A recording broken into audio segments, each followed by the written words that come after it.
Now we're going to hear from a mama, Natalie Morrison, whom I met during our son's service dog training with Canine Companions for Independence. So we spent 2 weeks together learning how to be good dog handlers. That was my first training. I don't know, was that your first or you'd already? Yes. Okay. Hmm. Okay. Which was fun and intense and amazing all at once. And I think the best part of the training for me was meeting families like yours. And Natalie, you said something that has to this day stayed with me and David because you shared about your journey with your children and that you were like lifting them up the stairs and carrying them yourselves and the idea of fitting 75 years of life into 20 years. And I just cried when I heard you share that. Like you have this beautiful perspective and journey. So I'm just really excited to have you here and share what it's been like for you. And I would just, I know it's going to encourage and bless other people like it did me to hear. So can we just start with like the basics, like introducing yourself and your family?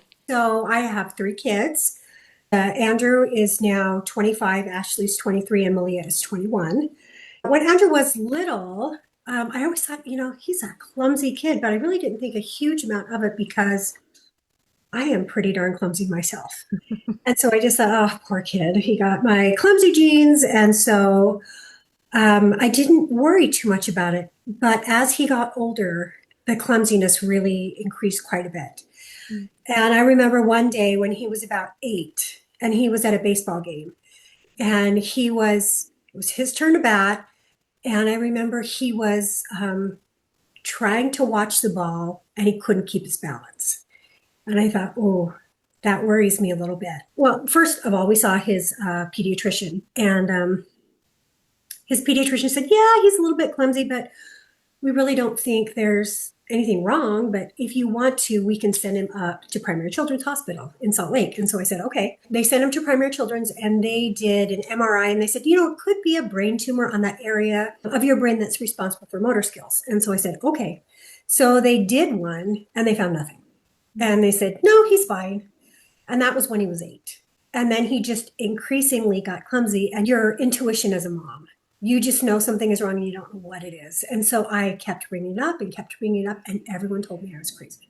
They said, no, he's fine. He's fine. Finally, our family doctor again said, I think he's okay, but I am going to listen to you and send you back to neurology. So we went to neurology again. And I still remember the date. It was January 6, 2012. We saw this brilliant neurologist. Her name was Isa Kanju, and she was this Japanese woman. And she sat with him for about 45 minutes, and she had him do all kinds of tests and drawings and talking to him and watching him walk and doing neurological testing with him. And it only took her about 45 minutes to figure out what was wrong with him, which was shocking because Andrew has one of the most rare diseases. Like most doctors have never heard of the disease he has. He has something called Friedreich's ataxia. She said, I think it's this. I don't want you to worry, but we're going to do genetic testing. And so they did that. And I remember I went home and I called my parents and they said, your cousin Stephanie has that disease. And I said, really? No one's ever told me. And when they told me that, I knew that he definitely had that. And I also knew that his sister had it. And so, but I also knew my third child did not have it because while my first two were really clumsy, my youngest wasn't. I remember one summer they were all in swim lessons. They were all on the same level together. And the little one could just swim laps around the other two. And, but that was diagnosis day. And it was shocking because I wasn't expecting it. I just didn't know what to think. And also another thing that shocked me about that is at the hospital, when the diagnosis did come, they didn't give me any resources. They're just like, well, this is what it is. There's no cure. There's no treatment. Sorry. And that was about it. And so I sat and I lived with that. And I talked to family and I talked to friends. And a lot of my friends went into detective mode and found resources for me because I was not in a place where I could do that. I remember telling the hospital, I was mad. I called them and I said, if you ever diagnose anybody ever again, you give them my name, you give them my number, you tell them to call me. Because giving somebody a diagnosis like that and then nothing, that was hard. That was in 2012. Andrew, it was a month before he turned 12. And then my middle child, Ashley, was 10. That's sort of how it all started. You said Ashley and Andrew both have it? Yes. Okay, what are the challenges that they face today? So this disease is pretty unusual and thankfully very rare. Average age of diagnosis is between 5 and 15 years old. And kids that have it just start to lose their balance. Usually that's the first symptom. Sometimes there's other things. Like, for example, Ashley, about 2 years after diagnosis, was diagnosed with type 1 diabetes. It causes type 1 diabetes because their disease, their body lacks a protein called frataxin. And what frataxin does is it moves iron in and out of your cells. And if you don't have enough of it, you get iron overload in different parts of your body. And the pancreas is especially sensitive. And so her pancreas no longer works because of her disease. And it was funny because when she was diagnosed, I told the doctor, I said, this is not autoimmune type 1 diabetes. And he said, no, all type 1 diabetes is autoimmune. And I said, no, this isn't. And I remember him going and Googling and looking up and him coming back and saying, you're right, it's not. I've heard somebody say that this disease is like putting your body on self-destruct mode. And that's pretty accurate. The first thing to go is balance and coordination. So both of my kids could walk until they were teenagers, probably about 16. And then they couldn't walk, not because they lacked the strength, but because they lacked the balance to walk. Wheelchairs, and that's the thing people look at and they think, oh, that's the most limiting aspect of their disease. And it's not at all. I think the biggest thing that is difficult is it's a mitochondrial disease. And the mitochondria is like the powerhouse of your DNA. It's what supplies all your energy. And so if you have a mitochondrial disease, a lot of times you're just really tired. And so my kids are tired all the time. So it's really, really hard for them to get up and do things. And I would say that's the most limiting factor. Motor skills is also a really difficult thing. Like Andrew's upstairs right now. He's in a math class, in a college math class, and he can't write because his motor skills are gone. But he still does it. I mean, he figures out how to do it. And I remember telling him, all of my kids, when they were younger, I said, I will help you through junior high. I will help you through high school if you work. But once you hit college, it's all you. This is all you. And they all listened. And Andrew is a fantastic college student, and he's done it all on his own. Wow. All of it. What's he majoring?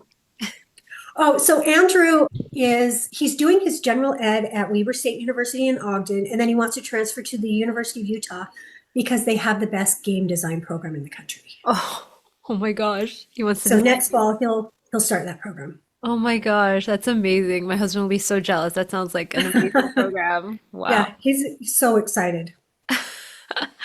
Oh my gosh. Thank you for sharing all that. Wow. I can't imagine that journey where you had a completely healthy, and your children were completely healthy, and then you watched it, and then you had to discover all this on your own and kind of be your own expert on your kids. And Yeah. Well, one of the things that the neurologist said the day she diagnosed him is she was talking to me and she said, you have a degree in a health sciences field. What is it? And I told her, and she said, you will have to be your child's doctor because this is so rare. And she's been 100% right. Every time I go into an ER or a doctor's visit or a new cardiologist, I have to tell them, okay, well, this is what you're going to see on the EKG and this is what it means. And I have to tell the neurologist, generally neurology is a bit more knowledgeable, but other subspecialties, they just don't have a clue. And you have to teach them. Otherwise, they could do something that could kill your child.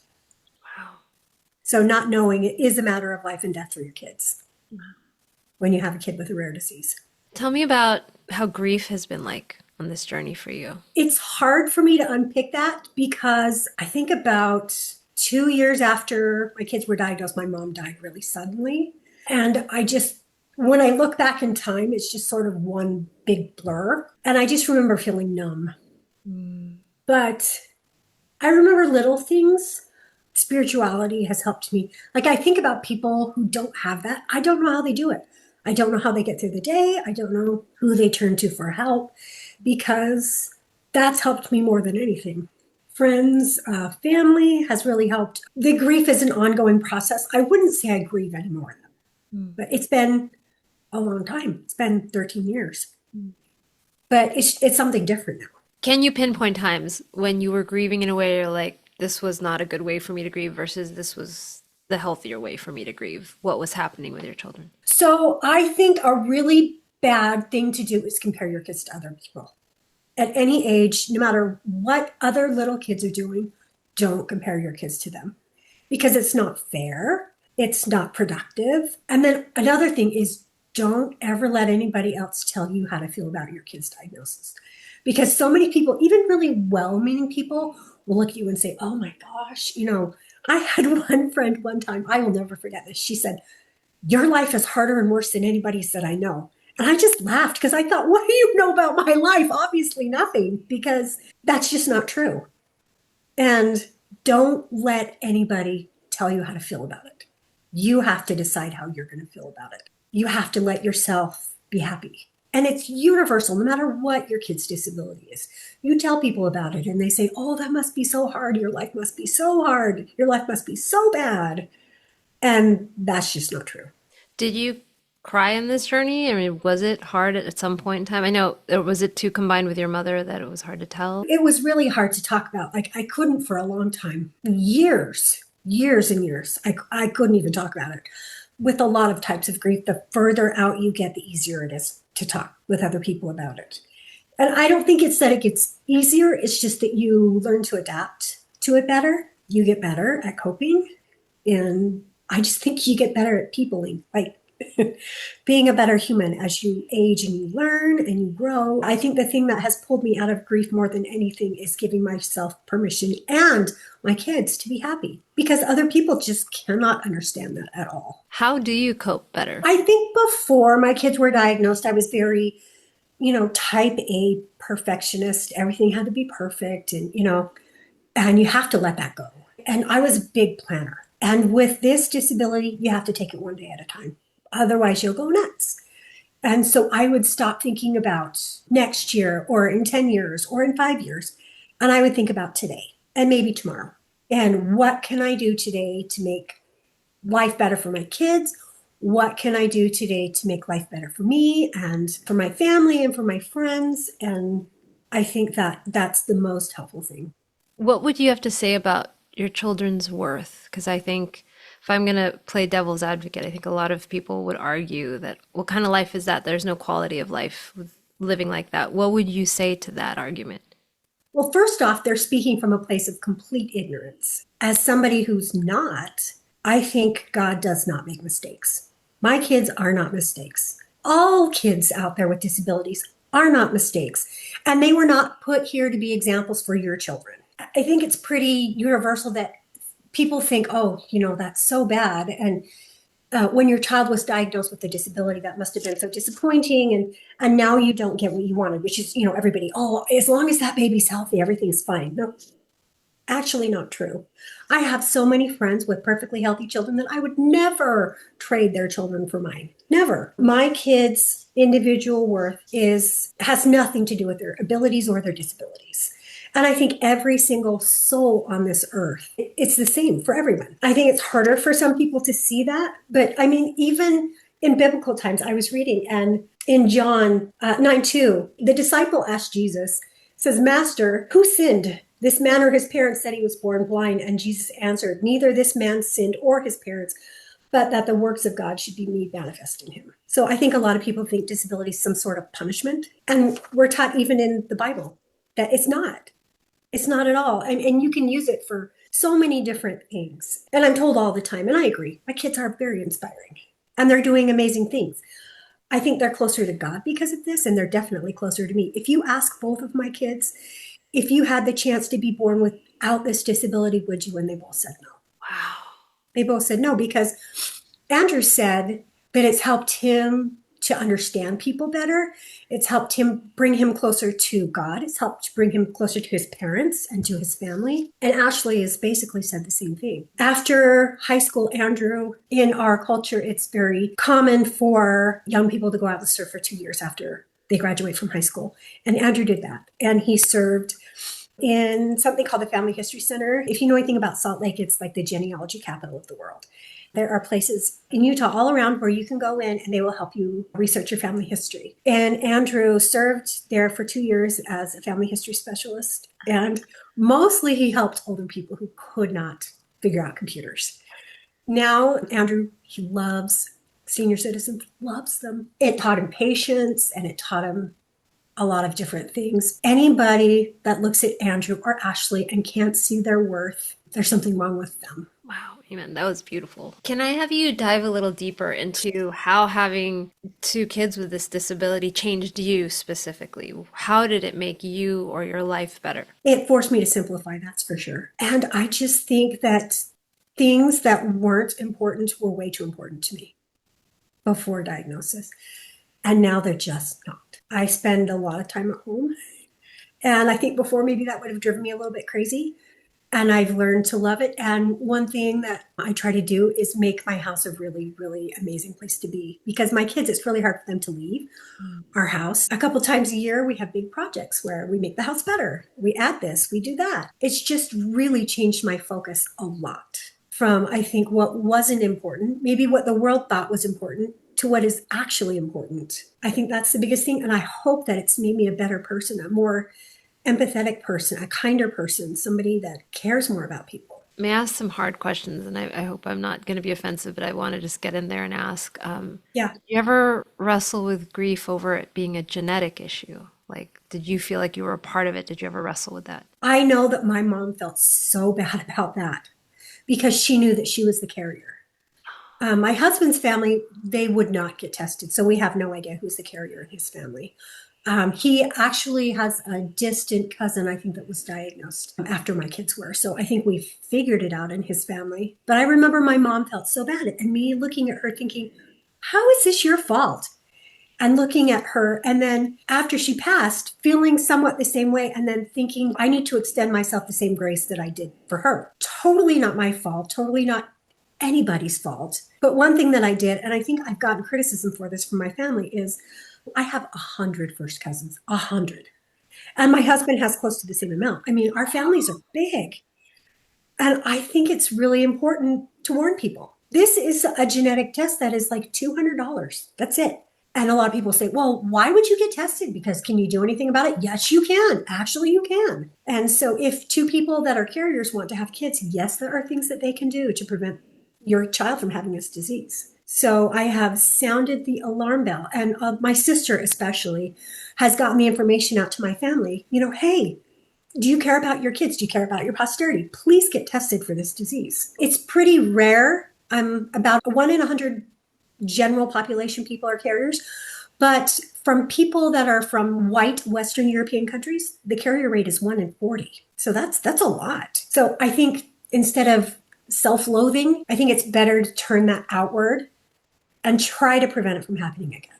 Because I wish that the first cousin that I had that had this disease, I wish that I had known. Before I had kids, I knew that cystic fibrosis ran in my family, so I was tested for it. And I'm not a carrier, but I just got tested for the wrong genetic disease. So there are things you can do to prevent it. Does it confine their lifespan? Yes. Okay. So a lot of people that have this disease, the most common cause of death is heart failure because every one of your organs is going to respond differently to that iron overload that I talked about. With Ashley, her pancreas doesn't work anymore, so they can do something about that. But if your heart fails, there's less they can do about that. I think the average lifespan, and I think it's increased, I think it's about 36. How do you say that and you're not weeping? Like how did you get to that point? Because this life is not all there is. And I know that. I'll be very sad when my kids' time comes, but we can't predict the future. I have several friends, unfortunately, who I remember talking to them when my kids were diagnosed and talking about this. And since that time, one of their children have died and mine are still here. You don't know what's going to happen. Nobody knows. But being okay with whatever the plan is for you and for your family, it will give you peace. That's beautiful. What encouragement would you want to give a parent who is grieving their child's disability, just found out, or is really having a hard time with something they've learned about the disability right now? First of all, I think the most important thing to know is what you're feeling now is temporary. You know, right after diagnosis, it's so hard because you don't know anything. And a lot of times doctors will tell you the worst case scenario about everything. And I understand why they do that, but I think it's important to connect with other parents whose children have this disability to try to get the most resources you can for your child. I think action, being able to do something about it, is helpful. Finding the best therapy for your child, finding the best doctor for your child, putting into action anything that you can will help you feel better about it. And then knowing that the way that you're feeling right now is temporary. You can have a reprieve. I remember thinking to myself when my kids were first diagnosed, okay, grief is normal. So I would let myself feel terrible for about 15 minutes a day. I would sit on the stairs and I would feel gloomy and terrible and awful. And then I would be done with it. Okay, I've grieved for today. I'm done for today. Now we're going to get on to happier things because I think you do have to grieve, but don't let it overcome you and be you. Well, and I think another thing that is super important is as wonderful as our children are, you have to get away from them every once in a while and have your own hobbies and have your own life. And one thing I always try to be learning or doing something new. Like the year that my kids were diagnosed, I remember I went and got my master gardener certification. So random. So But cute. those people, it was me and like a bunch of 70-year-olds. And they were the best people that I could have been around at the time. I think you need to keep yourself busy with something. You need to have something for you. Like Andrew will be going to the University of Utah next fall. I'm almost done with a second bachelor's degree because while he's doing his degree, I have to be there. So I want to be doing something amazing. So I'll be getting my master's degree in music while he gets his like 3 buildings over. That's amazing. So I think that you not only have to think about your child, but you have to think about you because you need things too. You need to take care of yourself. You need to, and that's another thing with grief. One thing that I did, I ran every day. And then when I was sick of running, when I started to have to carry my kids up the stairs, I went to a weight class and I would challenge myself, every 6 months, add to the weight, add to the weight, add to the weight, because I'm getting older. And if you do not keep yourself physically fit, you can't carry kids. Well, and not only does it help you physically, but it helps you emotionally feel better if you keep yourself physically active and healthy. You can be a much better parent to your child if you are healthy and you feel good. Amen. Totally. I'm planning to start doing martial arts classes because Knightley's starting to get taller than me, and I'm like, I'm gonna need to be able to tackle you, so I gotta do something. Right. Oh my goodness. What would you say though to the parents? Because I think a lot of us struggle with this, where we feel guilty because like, no, no, no, I have to take care of this for my kids and this for my house and my spouse and all that. And it's like, no, no, I don't have time for me right now. It's gonna have to be later. One thing that I've noticed is if I skip the gym in the morning, I'm way less productive during the day because I have less energy. So if I take care of me, a lot more gets done for everyone else. So I think that's a really good way to justify what you're doing to take care of yourself. Self-care is good for the whole family. Thank you, Natalie. Is there anything else you want to share? God gave you this child. You can take care of this child. You can do it. One of my favorite scriptures, I'm sure you've heard this one, is I can do all things through Christ, which strengtheneth me. You can do this. It's hard. Sometimes you think you can't do it, but you can do it. You can do it. God gave you this child for a reason. He gave this child to you, and you can do it.